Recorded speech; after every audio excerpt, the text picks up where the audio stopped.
Hello, welcome back to Black Hammer Artisan. Today, we're making bellows. Again.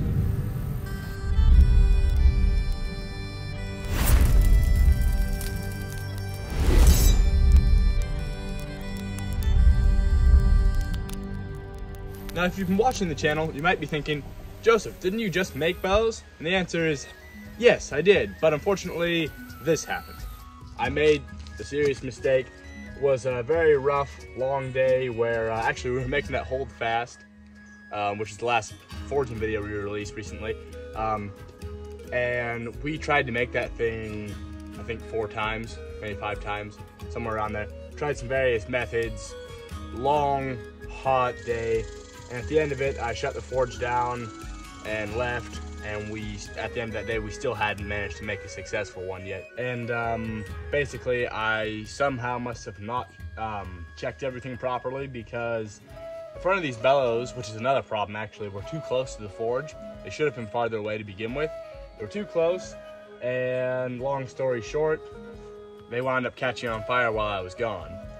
And luckily I was nearby, I came, put the fire out, but the bellows were gone. As you can see, this is all basically as it was. Which brings me to my next point. Actually, the other reason why we haven't uploaded recently is because I've been super busy moving out of this place, where I'm actually moving to a better location with less fire danger around. And I'm actually going to be building the bellows over there, so you can get your first glimpse of where we're moving. So, as you may have ascertained by the title of this video, we are making drum bellows. The main difference between drum bellows and the previous bellows that I built is that they're not even similar, but they serve the same purpose. Basically, it's shaped kind of similar to a drum. Novelty. As you can see, top plate, bottom plate, there's a rib in the middle here just to kind of keep it from collapsing, and then you have the Twire pipe. Also, the air gate is on the top. I think that's a good idea. You could also put the air gate on the bottom if you had a spacer to keep it up off the ground. Just seems like it made more sense for me to build it on the top. So, first question of building a bellows is obviously, where do you get leather? This here is a leather couch I found. Look in your local area. I recommend you find a couch that's fairly darkly colored. The last one I did was white, not a good option. Find something dark brown like this, or black. But yeah, you can usually find them for quite a bit less than the leather that there's actually on them. Leather usually runs, right now, it's probably about $12 a square foot. And I got this couch for 75 bucks. Right, so obviously the material is going to be leather, and then the top plate, bottom plate is going to be an air gate, which has not been made yet. I decided not to make these on camera. I made them on camera last time. They're pretty easy to make. They're just 2 boards, and there's some boards crossing to put them together into one. The bottom plate, nothing special. It's going to be a handle, and then I want to warn you about something. For whatever reason, it seems like you always wind up needing more leather than you originally planned. You always need like an extra inch or 2, so definitely do that, and make sure you double check your calculations, because like on this piece here, I cut it about 16 inches short of what I needed, so I'm having to now do a whole bunch of extra work to sew on that extra 16 inches.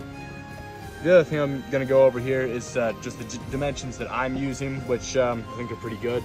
So you can copy them, not copy them, whatever you want to do. But this is 50 inches across, the top and bottom, and it's going to be 20 inches tall, so you need a 20-inch tall strip of leather. And then to go around this, I cut myself about, or well, I'm now sewing on the extra bit, but the ideal amount to go around it would be probably about 54 inches or so. Give yourself a little bit extra. I'm going to be using for this something called a saddle stitch. I've been doing some leather work for a few years. I'm not great, but I enjoy it. And it looks a lot like a machine stitch, actually. Basically, it's where your piece of leather, say I was doing something like this, you have your 2 pieces put together, and you're going through it. You have 2 needles, one on either end. You go through, like that. So you actually have 2 threads winding their way through all the holes, and I'll show you how to do that. This isn't an ideal piece to show you on because it's kind of an odd, difficult thing. So the tools you'll need for doing the saddle stitch are, you'll need 2 needles for each thread, and it's a good idea to get a lot of extra needles because you wind up losing them inevitably. You're going to need some leather punches. I'll leave links to all these tools in the description, and then of course you'll need some leather thread. So basically goes like this. You might mark a line out, but I'm not going to. This is just an experimental little show piece so I can kind of show you how it works. And you don't need to tap them very hard. Make sure you put your punch, this is a 6 punch, in the last hole to line it up, the edge of it in the last hole.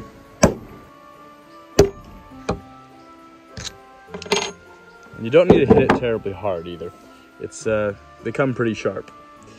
They easily stick right through your leather and into your work table usually. See what I mean?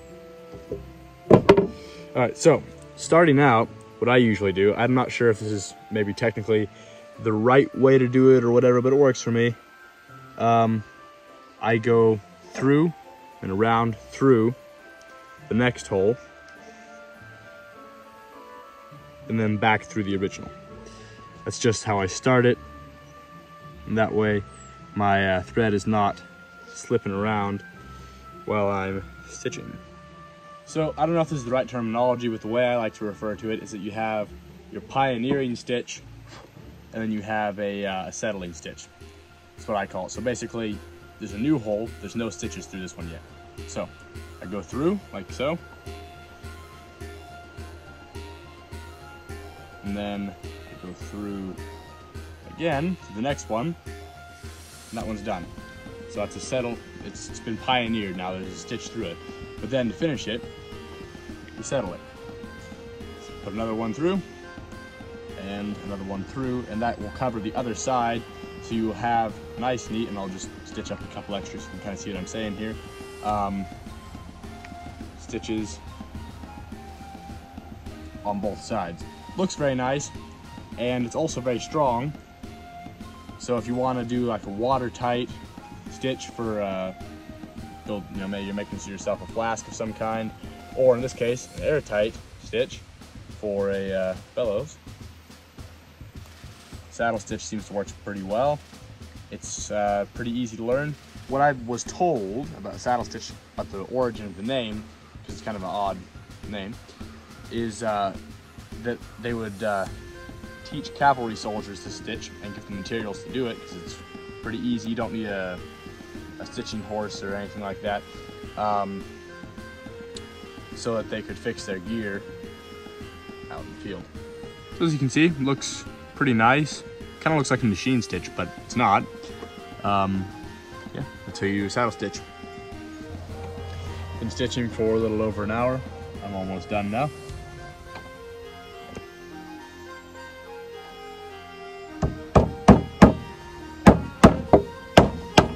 The nails you may see in either ends here, they're just kind of there to hold it still.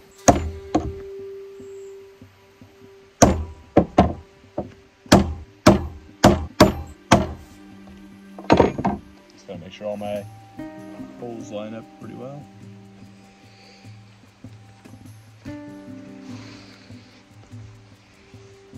And I'm just going to show you how I tie this up after I've stitched it all the way to the end. I'd go back several stitches. Yeah, I think about 4. Well, no, probably 5. Okay, 5. So I went back 5 stitches. And what I'm going to do is watch here. I go through the middle of another thread. Actually through the thread itself. And make sure my tail's out of there. And then I go back through the loop I created. And I do that about 3 times.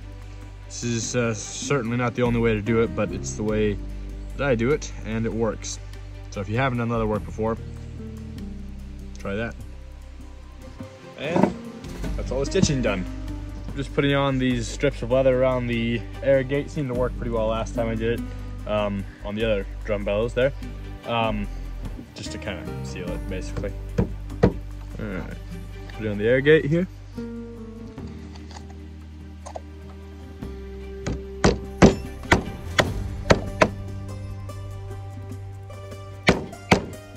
This is a keeper strap I'm putting on here, so basically this doesn't flip too far and not come back up, so it's going to be like that, basically.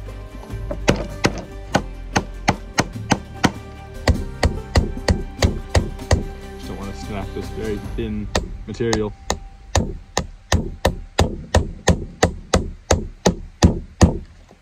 Whew, good.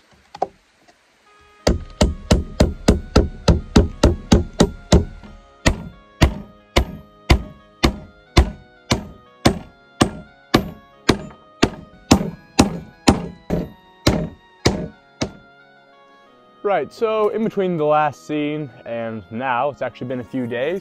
I just got back from a trip, and he just, well, he had his way with all my tools, so my workbench is knocked over and stuff, but some exciting stuff did happen. I got a new tool, which I'll show you in just a second. We got some new audio equipment, so hopefully you can notice the difference there. So this here, for context, is basically your kind of average sized leg vise. It's a 5-inch jaw width, which is pretty average. Weighs about 50 pounds. Really good tool. I've had it for a little while now. So now, compare that to this. So this here's a 5-inch jaw. This is a 9-inch jaw.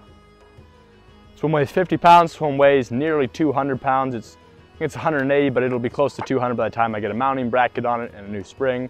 So yeah, wanted to show you kind of a exciting new development to the shop. I've never even seen actually a leg vise this big, so it's pretty neat. And now we'll get back to the Bellows building. The same guy who I got the leg vise from also gave me this, which I'm very grateful for. This stuff is very valuable. If you haven't guessed already, this is a bit of an anchor chain. It's wrought iron, very valuable. And he showed me some pictures of some wrought iron from the same chain he'd sold before to people who made axes out of them, which is what I intend to make out of this. Really beautiful pattern. So that will definitely be a video at some point in the future here. I'm not exactly sure when, but Matt, if you see this video, thank you very, very much. It's always great to get out there and meet other smiths around and make connections, make friends. So the next, and should be probably the final, maybe not, not sure, final step, nailing on the leather. And I'd already put this Twire pipe holder on there, but the bull knocked it off when he knocked stuff around. So that gives me the opportunity to try a different method of putting it on, which it kind of already needed, so it's all right.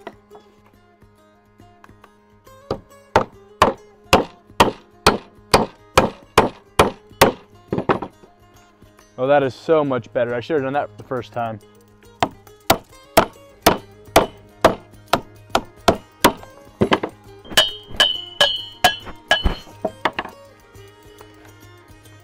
I think anyone who gets into blacksmithing for the money ought to have their head examined, but I really love blacksmithing. Right, so let's get this thing nailed.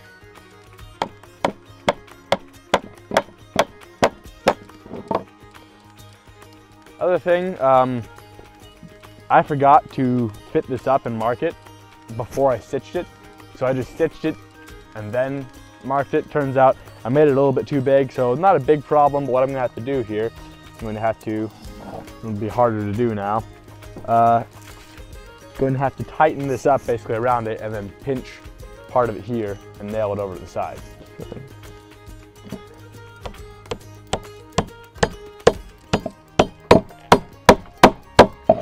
So what I'm gonna do now, that's what I did in the last one. I'm gonna go around and just put them like every couple inches, kind of tack it on, and then I'll go and put the in-between ones in to seal it.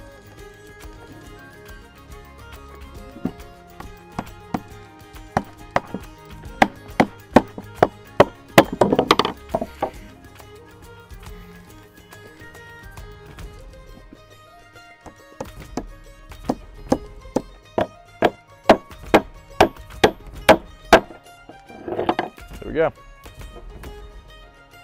So now, as I said, I'm just gonna go around and fill in these points in between. Basically, I want the heads to not quite be touching, just be like a very thin, small amount of space in between the heads. Right, so after you got the bottom plate done, you just do the exact same thing on the top. Just put in the last nail here on the top. Second to last, I guess. Just one more spot.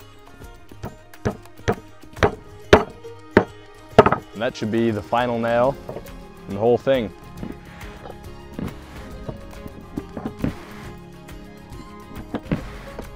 Right, so let's give these things a test. And just as a bonus, I might show you how to build a forge in like 30 seconds.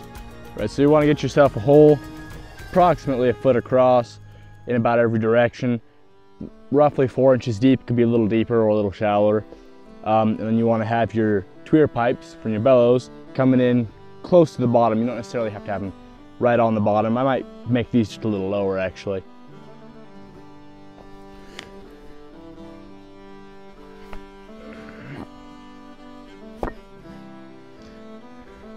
I just put that the wrong direction. The reason I'm putting this big heavy one, which is probably overkill, over the pipes here is because they have a tendency to jump when you pump upwards. If you don't have them properly secured down, since this is all very quick and temporary, I'm not going to take the time to secure them down properly. I decided to dig out a little area for the bellows to sit down in because there was some smoke coming up into them and I don't like that.